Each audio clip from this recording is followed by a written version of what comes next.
Okay, so Xenoblade Chronicles 3 has been out for a little over a month now, and oh boy, is there a lot to talk about. Right off the bat, I'll be clear that this is a spoiler-free review of the game, and any clips you see in this video is footage from the game's marketing and promotion that is all pretty spoiler-free. So if you're still going through the game, you haven't even played it yet, or haven't even touched it, don't worry about that. I don't think any of this should spoil you. I will have a spoiler-filled review coming out at some point going over the game in even greater depth, but for now, let's just start with some general impression. I love this game, and wholeheartedly think it's a masterpiece. For those of you thinking I'm jumping the gun a bit on that verdict, let me just say this.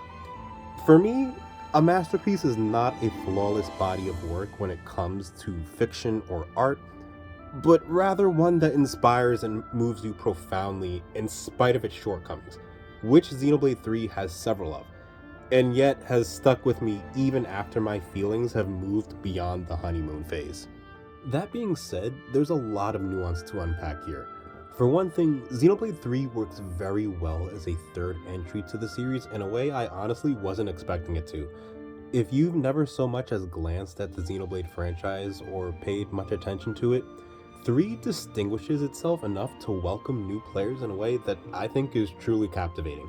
Like, I would legitimately say that this is a good entry for newcomers who want a casual feel for what Xenoblade has to offer, although it is very, very worth your time to play through 1 and 2 in order to get the full experience and just a deeper understanding of exactly where Xenoblade 3's world comes from.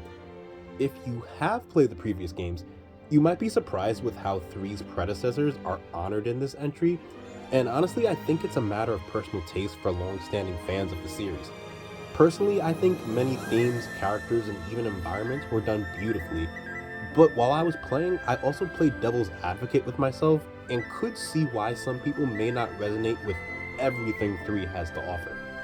In that vein, I took particular note with 3 things: the overall story, gameplay, and the music. In terms of plot, I've always felt like Xenoblade 1 had a story where the grand events of the world held an immense impact on the characters, while in Xenoblade 2, it was more of a focus on the essence of the characters' identities that made me feel connected to the world of Allrest.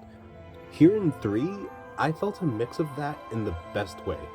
Like, you really feel like the essence of not just our main cast, but even side characters have been greatly shaped and influenced by all the things in this world that they must contend with. Many of the game's plot points see well-written payoffs while offering meaningful commentary on its themes, both subtly and bluntly, if I'm being honest.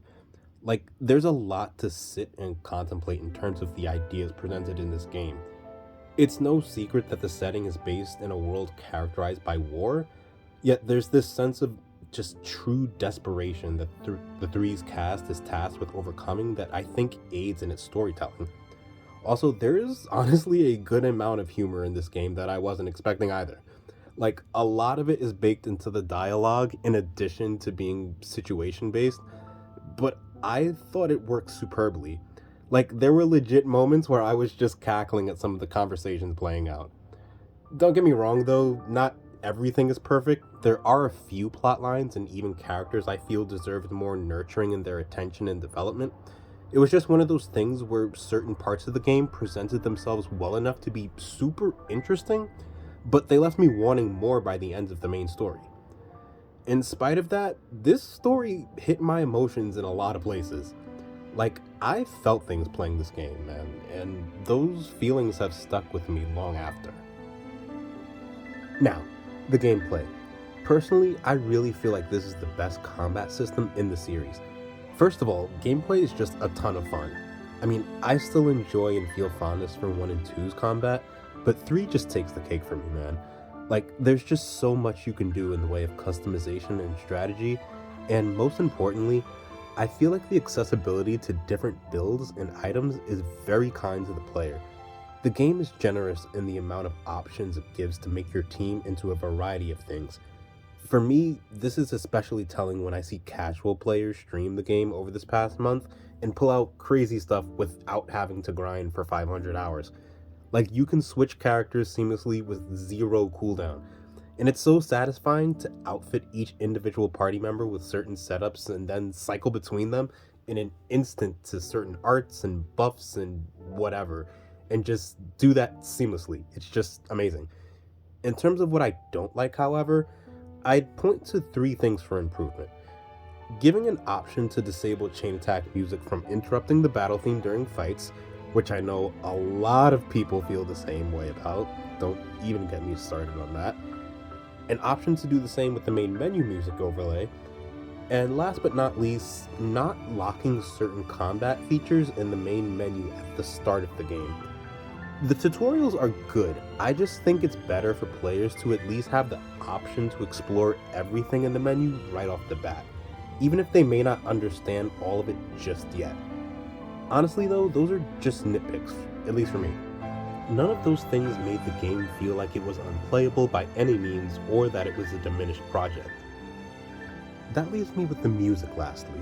Now, one of the things I was really interested in leading up to 3's release was how it planned to incorporate the flute as a significant motif in its soundtrack. I mean, there was plenty of promotion that told us it would be important, and I had no doubt it was going to sound nice, but oh boy was I not expecting the experience this game brought in the way of its music.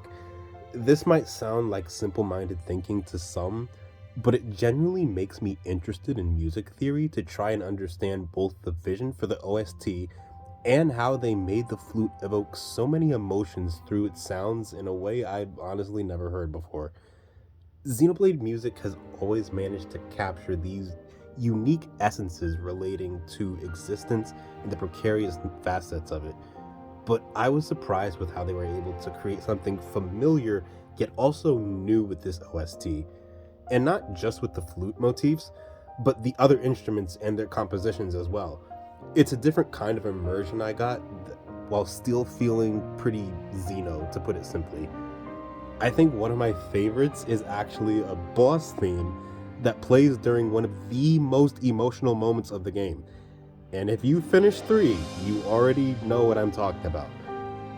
In terms of complaints, I have seen some people say that the overworld themes don't feel as grand as the previous games, to which I personally disagree. But that's just a matter of subjective taste. Like, I can understand why some may feel that, but for me, the plot-related reasons for varying atmospheres in the overworld call for a slightly different style to their themes, and that's alright in my book. I've already flooded my phone with a bunch of tracks, and I have no shame in admitting it. But yeah, all of these factors integrated together just make a truly masterful game in my opinion. Like, it clearly established its own identity as a body of work that can resonate with everyone, but doesn't overextend itself in trying to do so. Right now, we're just a little over a month, I would say maybe a month and a half into this game's life. And I think that the reputation of 3 is a bit divisive with fans based on the discourse that I've followed. But I really think this game is going to age nicely. It's just one of those things that people will look back on and see that, while not perfect, there was something truly special going on here. We still have several DLC drops over the next year to add to this story, and yeah, it's very likely to influence my overall feelings in some manner, but honestly, if I'm taking this trilogy for how it is right now, I'm satisfied, man. I'm satisfied with what this franchise has become and just everything it's given to my life.